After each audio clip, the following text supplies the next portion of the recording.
Did you know that Hollywood is still heavily focused on the gender wage gap? This is even happening at the highest levels of acting right now, because in the year 2023, the highest paid actor in all of Hollywood was Adam Sandler.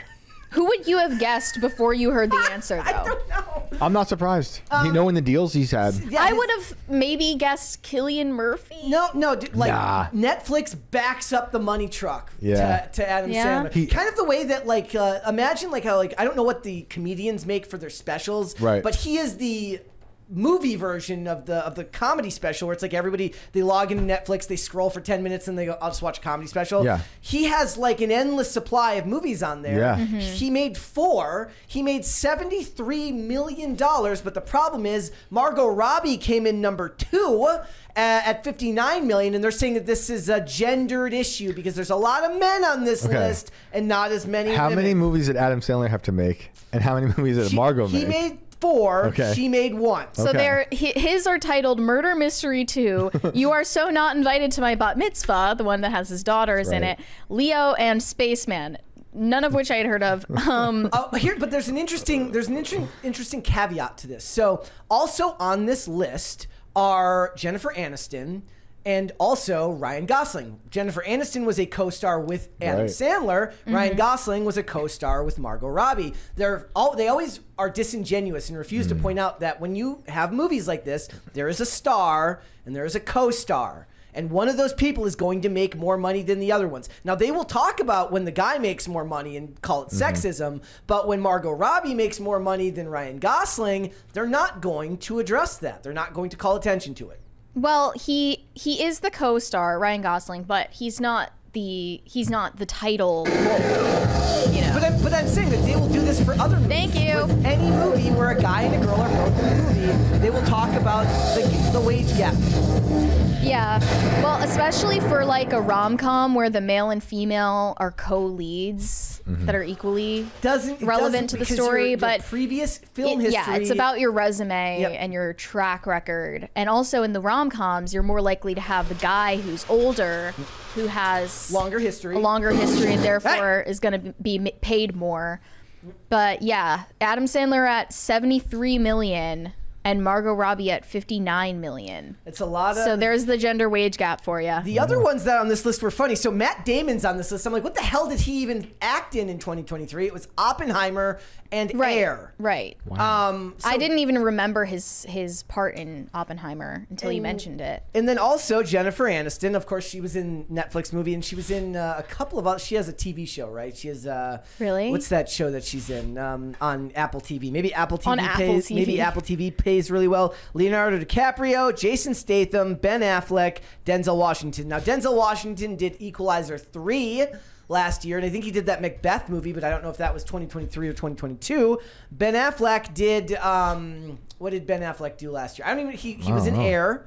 He had that cameo in The Flash. He had the cameo in The Flash. So I'm sure that was a heavy payday. Jason Statham did Expendables, and I think Beekeeper came out this year, so that doesn't even count. And he did The Meg. So DiCaprio's $41 million. That can only be from Killers of the Flower Moon, right? Yeah. And that's like half the movie budget. That's insane. Wow. I can't not let this bit go on without saying Tom Cruise is the greatest living actor. Yes. Right? We all agree on that in this room, right? He made $45 million. Right?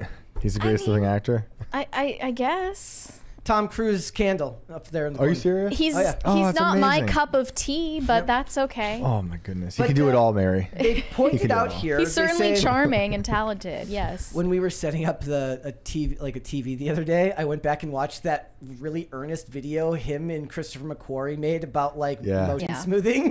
That's right. They're like, this is a PSA. They're like, we need to talk to you. I love that, yeah. They're like, so you got a sub menu on your computer, and they make it really difficult to find. It's not easy. Conspiracy. And they're trying to make your movies look like shit, okay? I and love also that. The clouds are fake. Yeah, well, I know Tom knows the clouds are fake. But he's waiting for an alien ship to pick him up and take him away. Is that what the Scientologists believe? I believe so, yeah. I think they're waiting on a spaceship. I think they believe they were dropped here by aliens first. The spaceship Uber is the on spaceship coming might Jake be a little Martin different. says Tom Cruise greatest living actor. No, I would say Tom Cruise greatest living movie star. No, actor, because he can do serious, surreal movies, humor, like Tropic Thunder, Vanilla Sky for the surreal stuff, and then no one does action better than him. He doesn't play a bad guy as much, which is why I love him in Collateral so much. Yeah, he should do a bad guy more often. That'd be cool. Imagine him as a bad guy in Batman. That'd be great. I don't know who he'd be. That'd be fantastic. Yeah. Make him a crime boss. Make him a crime boss. That'd be great. That'd be cool. But well, I like the idea he can't stand to see himself on screen as a villain because he's so addicted to being to loved. Goodness. Yeah. No, not to goodness. To virtue. To people liking him. Well, this is the thing. We were talking about that topic the other day where they were discussing about the importance of making female protagonists, meaning they want women playing good guy roles, not bad guy roles. But then when they do that, the movies make less money. Isn't that interesting? Also, I saw this headline about Jada Pinkett Smith referring to the racial wage gap in Hollywood and having been a victim of it. Jada Smith says she doesn't act as much due to the pay gap and reveals people have said to her, "You don't need it. You're married to Will." Yep. So this is because of that awful clip of Taraji P. Henson on the podcast talking about how underpaid she is simply due to the fact that she is black. And she is so tired of working so hard all these years and not being able to retire at 50.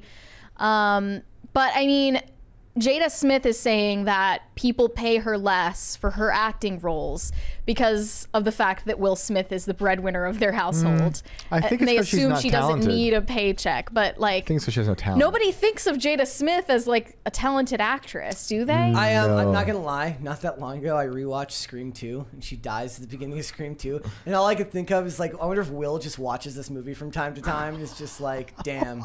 There you go. Yeah. Jada said she felt heartbroken for Taraji P. Henson, but she was happy that she was courageous enough to speak up, and she related to the actress's sentiments, but in a different way. She said, Taraji P. Henson, she's the breadwinner of her family. Her pressures are different than mine. I've put that out front because if it's time to walk away, you can't. Yeah. You can't always. That's not always the solution. What people don't understand as well with us as black entertainers, we carry a lot of people with us. Hey, I just told you yesterday about the clip from Kirsten Dunst saying, of course I'd do another Spider-Man movie. They pay me a lot. I got 2 kids and a mom I take care of. Yeah. Well, is Jada implying that black entertainers give more of their paychecks to family members than white entertainers? Is white selfishness a term yet? It's kind of a bizarre claim to make with like no evidence. But. Somebody, I lost who it was that said it. They mentioned Gary Oldman, Daniel Day-Lewis, and Brando. I still think that when somebody thinks of an action of like a movie star today, they mention Tom Cruise, Brad Pitt. Again, even though these people aren't working as much, it's kind of like when people talk about the most handsome person in Hollywood and they still say George Clooney. I love when they talk about your idea of like who's your idea of handsome, people will still use Clooney as an example, even though he's not really in the public eye like he used to be. Like you don't hear a lot of examples of other actors that are used as that. Like, oh, he's no George Clooney. It depends. I know a lot of people just think Ryan Gosling's an attractive guy or Clooney, but Daniel Day-Lewis is an amazing actor and he has good range within certain genres. He's also retired. But like what I'm saying about Tom Cruise is like they can do completely different genres and own it really well. Also, somebody said Denzel Washington over Tom Cruise every day. I would say yes. I would say Denzel. I've said more than a few times, Denzel Washington is my favorite working actor, but I wouldn't say that he's the greatest movie star, if that makes sense. Did he make Tropic Thunder? Exactly. No. Did he make Mission Impossible? No. What else? Who, Denzel? No, I'm saying with Tom Cruise, like Interview with a Vampire. There's just so many different types of really good movies. Yep. From humor to Days of dark. Thunder. Yeah, dude, that's a. What was the one with the planes? What's that one? Top Gun. Top Gun. Yep. That last Top Gun was incredible. The one with the planes. I don't know names. The ones with I the hardly planes. go to the movies. Yep. It's there's just I love these types of discussions. This is the type of discussion you have with people that love acting the same way like the comic book nerds will talk about their favorite characters and stuff like that. Healthy discussion between people and everyone can agree to disagree, and I like that. Imagine if I came on and said Seth Rogen's my favorite actor. Yep. Somebody mentioned Risky Business. Risky Business? Yeah, like his early days. Come on now. Did you get the Mikey's $20? Oh, okay. Mikey said Jada and talent do not belong in the same sentence. Yeah. Go listen to Jada's new metal band. What? Wicked What? Wisdom. What? Years ago, they were signed to Sean Crahan from Slipknot's record label. I remember they came through my area like 37 years ago. No, it was like probably 20 years ago. Willow Smith is trying to do music. She's also trying to do music. I would say she has more talent than her mom. She does. That Wicked Wisdom stuff is terrible. There was a picture going around of Jaden recently where he just looks really distracted with his new girlfriend, or it was like he's got like a model girlfriend. Oh yeah, I saw that. Yeah, and everyone's saying like, here he is contemplating the world while his hot girlfriend is standing next to him. She's so superficial. Yeah. She doesn't understand that if mirrors are real, how are our eyes real? Exactly. How are the clouds real? Exactly. And now it sounds like an ICP song. Yes. Miracles. Magnets. How do they work?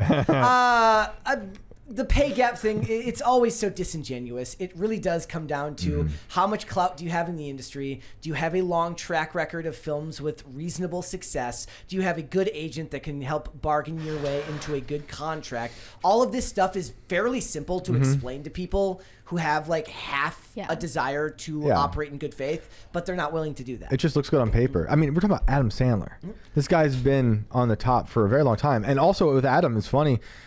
He's done a lot of different types of movies, very serious ones, very funny ones. Yep. I like him a lot. It's people complaining on the behalf of Margot Robbie, not Margot Robbie herself, which is more irritating. We were making the thumbnails today, and I was starting to get like Mary's sending me these pictures of Margot Robbie making various faces, and I'm getting more annoyed at the people calling her mid every time she sends me her making a ridiculous face, still looking very beautiful.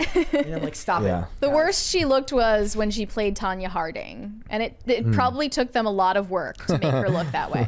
I like the idea that she shows up and she's like, literally, I just showed up like this, and they're like, damn it. Yeah. They're like, could you like not put makeup on before you come into work? De-pretty her. She comes into work with no makeup on. They're like, seriously? Seriously? Thanks for watching. Listen to full episodes of Pop Culture Crisis on Spotify. Keep up with us on social media and make sure you subscribe and ring that bell so you never miss the show. Bye, guys.